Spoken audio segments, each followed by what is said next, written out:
everyone, and welcome back to the channel. It's been a while since I've made a video, but today I wanted to share with you guys my first time using the new-ish Ohuhu Pastel Alcohol Brush Tip Marker Set. Wow, what a mouthful. But yes, I've been wanting to try out this set pretty much since it came out. My marker collection is pretty extensive, but it is lacking in lighter colors, so I've been yearning to get my hands on these guys. Luckily for me, I have awesome parents who gifted me this set for my birthday, so Mom and Dad, if you're watching, thank you again for getting me these. This is actually my first time trying Ohuhu as a brand, and I've heard a lot about them, seen a lot of videos where their markers have been used, and I've kind of been keeping tabs on how they operate and whatnot.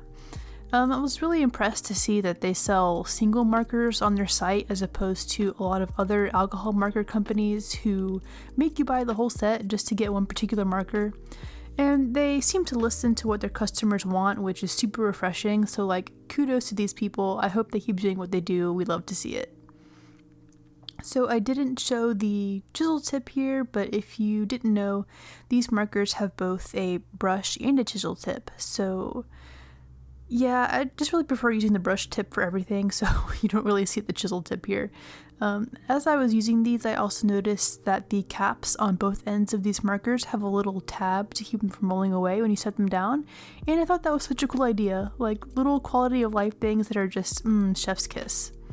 I also like that they included these two little swatch sheets here, although I will say that the paper was kind of so-so. I'm not sure if this was meant to be marker paper or what, but the swatch paper felt kind of thirsty, if that makes any sense. Like, it seemed like it was meant for watercolor because it soaked the marker ink right up. So I was a little curious to see if these would look any different on my render paper, which I know is marker paper. A little curious and a little hesitant too, to be honest. After swatching these, I was really happy with the range of colors in the set. It would have been nice to have an even lighter pink and purple, but overall this set worked out as far as filling gaps in my collection. I especially love the blues because I use blue a lot for shading, so having several of them in this set is definitely going to come in handy for me. So getting into today's piece, I initially wasn't sure what I could draw that would allow me to showcase a wide range of the markers in this collection. I was really tempted to go with my usual choice of trying a new medium out on Pokemon, but for some reason I just wasn't feeling Pokemon this time around. I think I just wasn't too crazy about drawing in the super simple Pokemon style this time, but I didn't feel like drawing anything semi-realistic either, so we ended up with Digimon, y'all. Still a simple style, but if you're at all familiar with Digimon, you know that the style is a little bit more complex than Pokemon and, shall we say, more decorative. I'm actually surprised I haven't done more Digimon art here on this channel because, and I hesitate to say this because some of you may hate me, Digimon is actually a lot nearer and dearer to my heart than Pokemon is. I actually didn't get into Pokemon until I was maybe like a late teenager. So don't get me wrong, I love Pokemon, but Digimon was one of the first animes I watched as a kid, and boy, I was obsessed. So I decided to go really ambitious and attempt to draw the whole original Digimon gang, which, hoo boy, I almost didn't do because I don't think I've ever in my life drawn this many characters interacting with each other.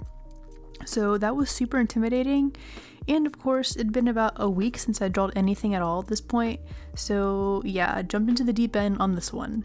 I've been using Procreate a lot lately, so I decided to do my sketch and lines there, and I'm so glad I did because if I had tried to do this traditionally and not had the transform tools and whatnot to help me with this beast, I would have given up, like no joke. I'm happy I went ahead and decided to tackle this because it turned out really cute. Yes, there's plenty of mistakes, but for my first time drawing this many characters this close together, I'm pretty happy with it.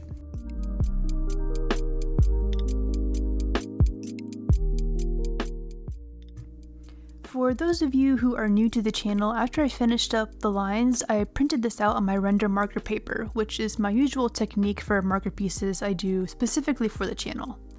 As far as color choices go, I was happy to find that the set pretty much had every color I needed for the gang except for the light cream color I used for Patamon's underside. I could be wrong, but I think everything else as far as the flat colors went was from the Ohuhu set, so that worked out perfectly. For the background, I used some other, I think it was my Copics that I used some for the background and the shading. But yeah, I tried really hard with this piece to work fast so I could get a nice smooth layer of color with as little layering as possible. You know, the overlap where it gets kind of like a darker color. Yeah, I didn't want that. So I managed to succeed for the most part, but boy, I was so nervous while I was laying down these colors because there were so many overlapping parts of different Digimon that I was scared I was going to accidentally color something the wrong color.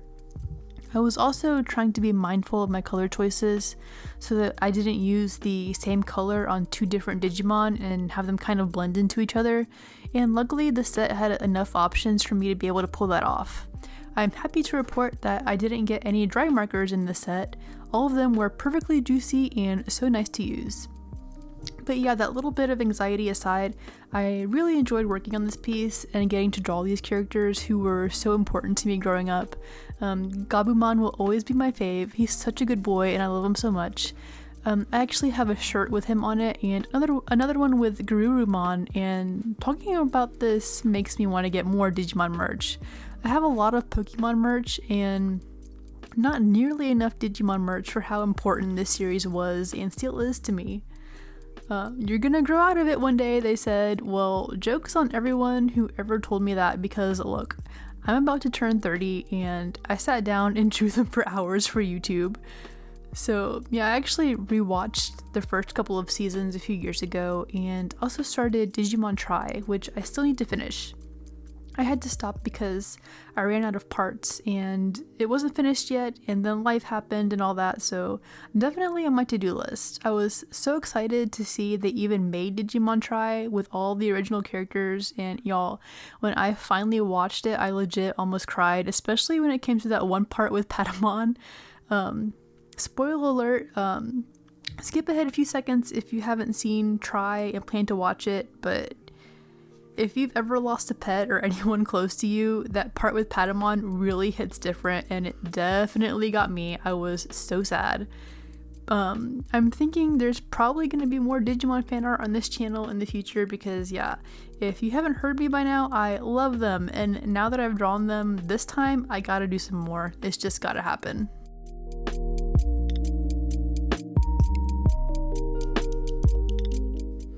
So in all my rambling about Digimon, I almost forgot that I wanted to give a quick acknowledgement to the fact that I haven't been posting a lot to YouTube recently. I'm hoping to change this in the coming weeks as I have some videos planned, but yeah, there's a few reasons I haven't been around much. Mental health and a lack of time have been part of it, but also if you've seen my other videos, you might remember me mentioning that I help run an art-based roleplay game. We've been planning a huge update for that game, and I've been buckling down to chip away at the massive amount of art we need for it. So even though I haven't been posting here a lot, I have been drawing a lot, because of that, you know, not really anything video or Instagram worthy, at least not in my opinion. I've mainly just been doing a crap ton of quick, simple creature designs and some item art and stuff like that. So yeah, once all that is out of the way, I'll definitely be posting more frequently on YouTube and Instagram. I have the tendency of hyper-focusing on one project at a time, and having this massive to-do list for that ARPG was making me super anxious, so my need to take a chunk out of that, it was all-consuming for a few weeks there. So I still have a ways to go, but I feel a lot better about it now that the worst is over. I'm still going to be posting intermittently while I work on that, but yeah, gonna be a little bit slower until I can get all of it done. I wish I had more free time so I could do the art for that and art for YouTube and whatnot, but I work full time, so you know, what are you gonna do? I wanted to expand on my inactivity some more, but I don't think I'm gonna have time to go too much into it in this video, so probably in a future one I'll go more into that. Back to the piece though, I did try and use my BG10 Copic for shading, since it's even lighter than the blues in the Ohuhu set. But in spite of the fact that I refilled it not too long ago, that boy was drying out.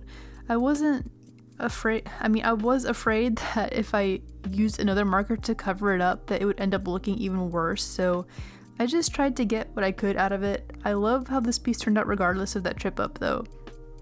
So final impressions of the Ohuhu pastel set. I love them. I'm really grateful to have them in my collection, and I'm definitely going to be using them in future marker pieces. However, I wouldn't recommend this set if this is the first marker set you're getting.